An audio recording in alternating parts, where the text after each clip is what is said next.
नमस्कार, आपका स्वागत है आज के इस पॉडकास्ट में। आजकल हार्ट अटैक सिर्फ ओल्ड एज की प्रॉब्लम नहीं है, बल्कि 30s और इवन 20s में भी हार्ट अटैक के केसेस देखे गए हैं।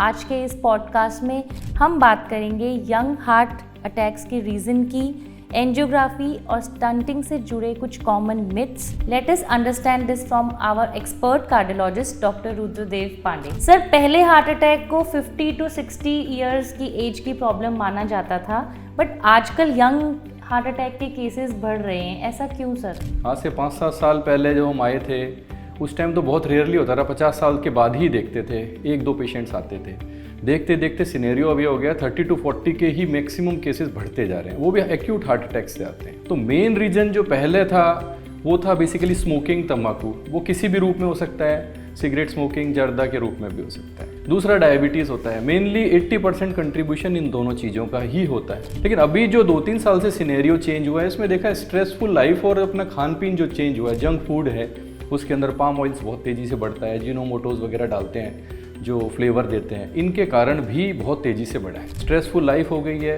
एक्सरसाइजेज बंद हो गई हैं, इसके कारण ओवरऑल कंट्रीब्यूशन सॉफ्ट प्लाक्स जो होते हैं वो रप्चर हो जाते हैं और हार्ट अटैक में प्रोड्यूस करते हैं। तो एवरेज एज जो है ना इतनी होगी, लेकिन 17, 20, 25 के भी बहुत केसेस तेज़ी से बढ़े। तो कौन से अर्ली सिम्टम्स या साइंस हैं जो अक्सर लोग इग्नोर कर देते हैं? देखिए, यंग में जो होता है वो मानने को तैयार नहीं होते हैं कि मेरे को अटैक आया है, ये बड़ी प्रॉब्लम होती है।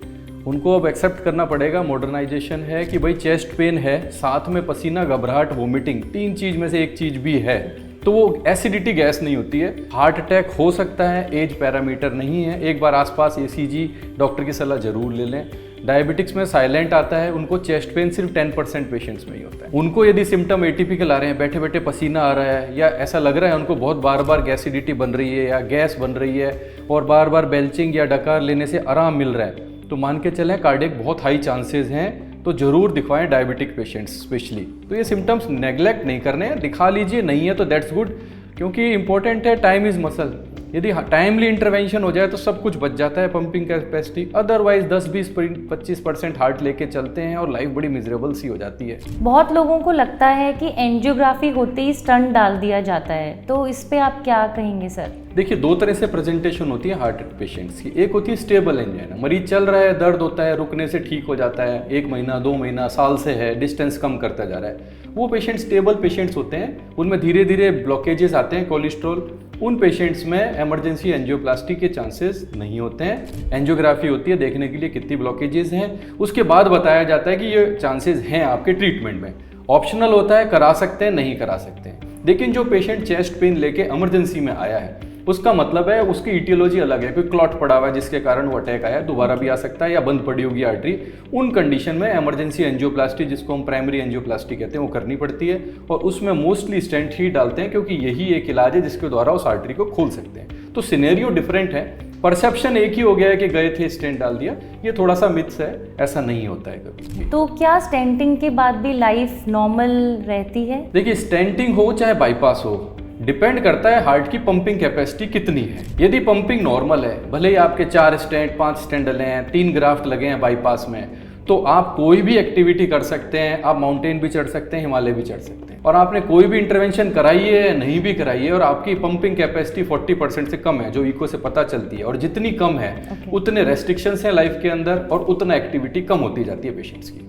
तो इंपॉर्टेंट है pumping capacity of the heart. क्या कुछ लाइफस्टाइल चेंजेस हैं जो पेशेंट्स को ध्यान में रखने चाहिए? देखिए, सिंपल है, एक्यूट हार्ट अटैक के अंदर हार्ट बैठता है एक बार, तो इसके कारण जनरली 40 दिन बाद हम इको कराते हैं, वो फाइनल इको होती है मोस्ट ऑफ द टाइम। जैसा कि मैंने पहले बताया, यदि पंपिंग कैपेसिटी नॉर्मल है तो बहुत ज़्यादा रेस्ट्रिक्शंस नहीं है। जो रेस्ट्रिक्शन नॉर्मल आदमी के लिए प्रिवेंटिव मेजर्स करते हैं, वही हम उस पेशेंट को कहते हैं। ऑयली चीज़ें कम खाएं, घूमें, योगा करें, सबको पता है चीज़ें। लेकिन यदि हार्ट कम है तो रेस्ट्रिक्शंस अलग आते हैं, सॉल्ट रेस्ट्रिक्शन आ जाती है, फ्लूइड रेस्ट्रिक्शन आ जाते हैं, उनकी दवा भी ज़्यादा चलती है, तो वो भी ठीक रह सकते हैं, ऐसा नहीं है। लेकिन इंपॉर्टेंट है कि पंपिंग कैपेसिटी के हिसाब से अपना देखभाल रखें। तो कार्डियोलॉजी में ऐसे कौन से लेटेस्ट एडवांसेस हैं जो कि हमारे ट्रीटमेंट को सेफर और मोर फास्टर बना रहे हैं? बहुत एडवांसमेंट आ गई है पिछले 10-15 साल से। पहले सिर्फ स्टेंटिंग होती थी, अटैक आ गया, लोग यही सोचते थे इसके अंदर स्टेंट डाल देते हैं, यही है। आज की तारीख में 90% रफली केसेस स्टेंटिंग के द्वारा हो सकते हैं, क्योंकि टेक्नोलॉजी में आ गई है, कैल्शियम भी ठीक हो जाता है। इसके अलावा जो वाल्व रिप्लेसमेंट है, यही लेटेस्ट है,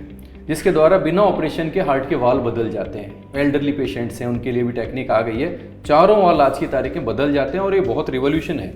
मान के चलिए लोकल एनेस्थीसिया या कॉन्शियस सेडेशन में करा जाता है, 2 से 3 दिन में डिस्चार्ज हो जाता है पेशेंट्स, और आराम से नॉर्मल एक्टिविटी कर सकता है, कोई चीरा वगैरह नहीं आता है। पेसमेकर्स में भी बहुत एडवांसमेंट आई है, कैप्सूल शेप के पेसमेकर्स आ गए, उसमें भी बिना कट के डालते हैं, 15-20 मिनट में प्रोसेस होता है, सुबह करा और शाम को भेज सकते हैं। Everything is advancing towards non invasive, जितना कम से कम हो सकता है मिनिमम इन्वेजिव प्रोसीजर्स में एंटर हो रही है। कार्डियोलॉजी बहुत एडवांस हो गई आज की तारीख। सर, आजकल पेशेंट्स को मिथ भी हैं डाइट्स को लेके, सो आप डाइट के बारे में क्या सलाह देना चाहेंगे? कोई भी बाईपास हुई है चाहे स्टेंटिंग हुई है, देखा गया है अमूमन पेशेंट्स के जैसे ही घर जाते हैं उबली सब्जी चालू कर देते हैं, ऑयली चीज़ें बंद कर देंगे, बिल्कुल जीरो, और मिर्ची भी बंद कर देते हैं। देखा गया है कि 1-2 महीने बाद वेट रिडक्शन हो जाता है 10-10 किलो, और पेशेंट धीरे धीरे डिप्रेशन में जाने लग जाता है। इंपॉर्टेंट यह है, उनको समझना पड़ेगा कि जो प्रॉब्लम थी वो हमने ठीक कर दी है, अब उसका रिस्क उनके बराबर ही है जो नॉर्मल आदमी है। तो खाना पीना पूरे घर में एक ही बनाए, उनको अलग से नहीं बनाए, नॉर्मल खाना खाएं, डॉक्टर जैसा बताए according to the pumping capacity of the heart. यदि नॉर्मल है, मोटे तौर पे घी तेल नमक कम खाना है, एक्सरसाइज करनी है, दैट्स इट। कभी फंक्शन हो नॉर्मल खाना खा सकते हैं, क्योंकि हम कोलेस्ट्रॉल लोअरिंग ड्रग चालू कर देते हैं उस पेशेंट के, तो उनका रिस्क उस नॉर्मल आदमी से कम है। जो भी खाते हैं उसमें मान के चलिए 1/4 या हाफ ही बॉडी के अंदर एब्जॉर्ब होगा, तो ज़्यादा रेस्ट्रिक्शन नहीं करें। और यंग हार्ट अटैक्स के बारे में एक और इंस्ट्रक्शंस देना चाहूँगा, अटैक आता है तो सबको नहीं बताते रहें कि मेरे अटैक आ गया, मेरे अटैक आ गया। Everybody gives start giving opinion. एक भी पेशेंट्स आई थी, आप देखिए बिल्कुल स्ट्रेट आई थी चलती चलती, मैंने कहा क्यों ऐसे कैसे आ रही हो? कहते लोग कह रहे हैं स्टेंट हिल जाएगा, इसलिए मैं सीधी चल रही हूँ, सो भी नहीं रही हूँ। मतलब ये मिथ देखिए क्या है। तो इसलिए अपनी बीमारी के बारे में कम से कम लोगों को बताएं। थैंक यू सर, इतनी वैल्यूएबल इन्फॉर्मेशन के लिए। तो जाते जाते हमारे व्यूअर्स को कुछ टिप देना चाहेंगे? देखिए, बड़ा लाइफ सिंपल है, भगवान ने अपना हार्ट और शरीर बहुत अच्छा बनाया है, जैसा पहले करते थे सिंपल है, चलते चाहिए, जस्ट वॉक एक वर्ड है। और खाने के टाइम ध्यान रखिए कि मैं अपने शरीर के लिए ही खा रहा हूँ, स्वाद के लिए खाना लिमिट में खाएं, बेटर रहेगा। और सबको पता है हेल्दी खाना क्या होता है। लाइफस्टाइल ढंग से रखें तो बॉडी आराम से 100 ईयर्स तक हार्ट कभी भी कॉम्प्रोमाइज़ नहीं होता है, और आराम से नॉर्मल लाइफ जी सकती है। हार्ट प्रॉब्लम्स किसी भी एज में हो सकती है, लेकिन टाइमली ट्रीटमेंट से हम हार्ट को बेटर बना सकते हैं। So stay aware, stay healthy and take care of your heart. Thank you.